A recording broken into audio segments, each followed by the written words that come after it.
Hello नमस्कार, मी दीपाली. तुम्हा सगळ्यांचं आपल्या ब्लॉगमध्ये अगदी मनापासून स्वागत आहे. तर हा ब्लॉग आहे वर्षाच्या पहिल्या दिवशीचा, म्हणजे गुरुवारचा. तर पहिल्या दिवशी लोक मंदिरात जातात, तर देवाच्या दर्शनाने पहिल्या दिवसाची सुरुवात करतात वर्षाच्यात. आणि आम्हाला इथे जावं लागलं होतं दवाखान्यामध्ये. कारण पण तसंच होतं, कारण 2 दिवसापूर्वी राघवचं पोट दुखत होतं, पण रात्री जास्त दुखायला लागलं का रात्रभर तो काही झोपला नाही ना आम्हालाही झोपू दिलं नाही.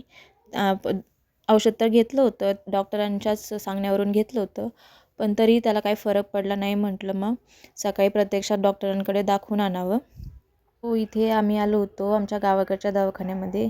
कारण पहिल्यापासून त्याला याच दवाखान्याचा गुण येतो. नगरच्या दवाखान्यामध्ये नेलं होतं, 2 दिवस ती औषधं दिली, पण तरी पण काही फरक नव्हता. सो मग इथे घेऊन आलो होतो.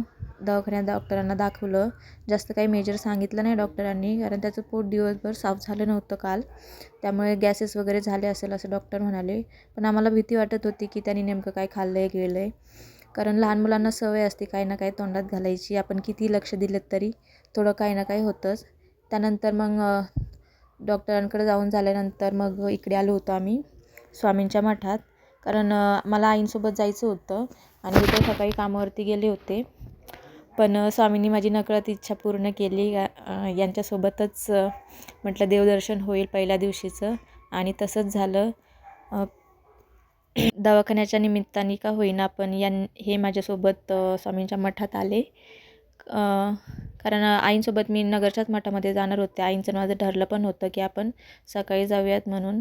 पण रात्रीपासून यांनी काय नवीनच चालू केलं होतं, त्यामुळे सकाळी हे कामावरती गेले होते. नंतर मग मी यांना फोन केला आणि ते मग कामावरून परत आले. ते म्हटले आपण त्याला जिथं गुण येतो तिथंच घेऊन जाऊयात, म्हणून आम्ही गावाकडे आलो होतो. सो हे आमच्या गावाकडचा चिचुंडीचा मठ आहे स्वामींचा. आणि पहिल्या दिवशी इतकी सुंदर सजावट केली होती आणि स्वामींनी आज स्वामी माऊलीचं रूप घेतलं होतं. इतकं छान आणि प्रसन्न वाटत होतं मठात. दर्शन झाल्यानंतर मग मी थोडा वेळ तिथं शांतपणे बसले. देवाकडे काहीच मागितलं नाही, काहीच. फक्त देवाला म्हटलं की स्वामी नेहमी नेहमी पाठीशी राहा. कारण स्वामींचं जेव्हापासून सेवा सुरू केली आहे तेव्हापासून काही मागण्याची गरजच लागत नाही.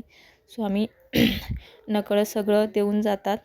आणि दर्शन वगैरे झाल्यानंतर आम्ही निघालो आणि जाता जाता मग दूध वगैरे घेतलं. आणि सकाळी आम्ही दोघांनी पण काही खाल्लं नव्हतं. चिचुंडीची भेळ माझी फेवरेट आहे, कारण इतकी साधी सिंपल भेळ असते तरी पण खूप चवदार असते ओली भेळ.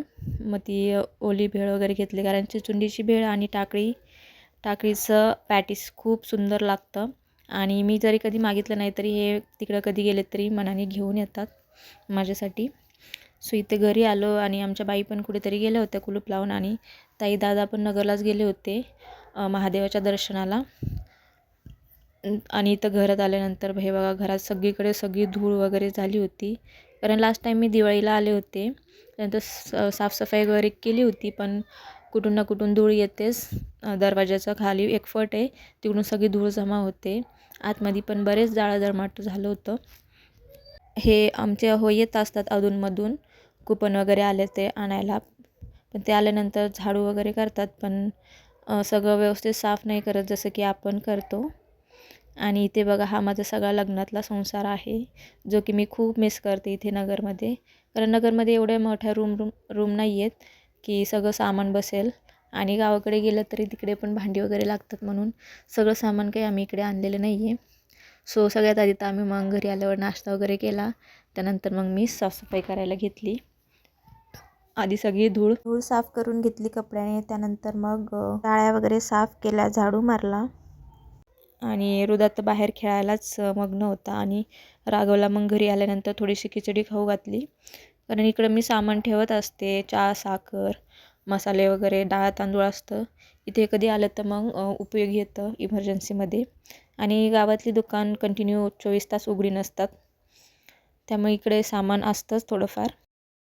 आणि दिवाळीला आले होते तेव्हा मी साखर, चहा पावडर वगैरे आणलं होतं, ते तिथंच ठेवून दिलं. तर म्हटलं सुट्टी असते शनिवार रविवार, तेव्हा गावाकडे गेलं तरी वापरता येतं ते, म्हणून.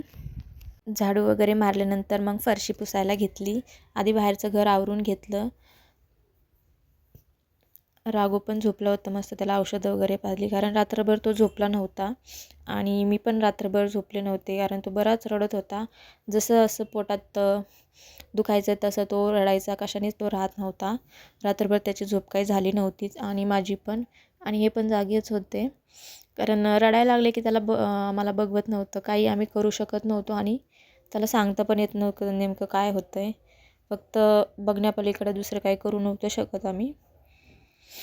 सो फायनली नेलं होतं दवाखान्यात. डॉक्टर काही मेजर नाही म्हटले, त्यामुळे जरा बरं आहे. नाहीतर मग मला भीती वाटत होती. आईंच्या मनात तेच की त्याने काय खाल्लं आहे की काय, कारण त्याला खूप सवय आहे काही असं दिसलं की डायरेक्ट तोंडात घालायचं. सो इथे मी आतलं घर पण स्वच्छ करून घेतलं आणि सगळं झाल्यानंतर मग देवाचे फोटो वगैरे ते पुसले. इथं मूर्त्या वगैरे होत्या कुलदेवताच्या, त्या मी इकडे नगरला आणलेल्या आहेत. मी गावाकडे फक्त फोटोज ठेवलेत कारण मूर्त्या असल्या की त्यांची पूजा झालीच पाहिजे. तुम्ही सगळे फोटो वगैरे स्वच्छ पुसले आणि दिवाबत्ती करून घेतली आणि दिवाबत्ती केल्यावर एकदम प्रसन्न दिसत होतं, सगळं प्रसन्न वाटतं. आणि मला खूप सवय आहे सकाळ संध्याकाळ दिवाबत्तीची. बाय चान्स कधी एक दिवस जर दिवा लावला नाही तर मला त्या दिवशी करमतच नाही. तर इथे छानपैकी मस्त दिवाबत्ती करून झाली आणि त्यानंतर मी थोडीशी झोप घेतली आणि जायच्या वेळेस मग त्यांनी गाडी धुवायचं काम चालू होतं यांचं. नगरला ते डायरेक्ट वॉशिंग सेंटरला टाकतात गाडी आणि गावाकडे असलं की मग धुतात. इकडं मशीन वगैरे आणून ठेवलेलं आहे त्यांनी गावालाच. आणि हे बघा, हे सशाचे कान आम्हाला किती दिवसांपासून घ्यायचे होते. सो आज ते दीदीकडे होते म्हणून आम्ही ट्रेंड करून घेतला, व्हिडिओ काढून घेतला आणि 5-5:30चं टायमिंग झालं होतं. मग पुन्हा नगरला जायला निघालो कारण नंतर खूप थंडी होते आणि येताना आम्ही काही स्वेटर वगैरे पण नव्हते आणले. असा काही होता नवीन वर्षाचा धावपळीचा पहिला दिवस आणि पहिल्या दिवशी स्वामींचं दर्शन पण झालं, हे पण खूप महत्त्वाचं.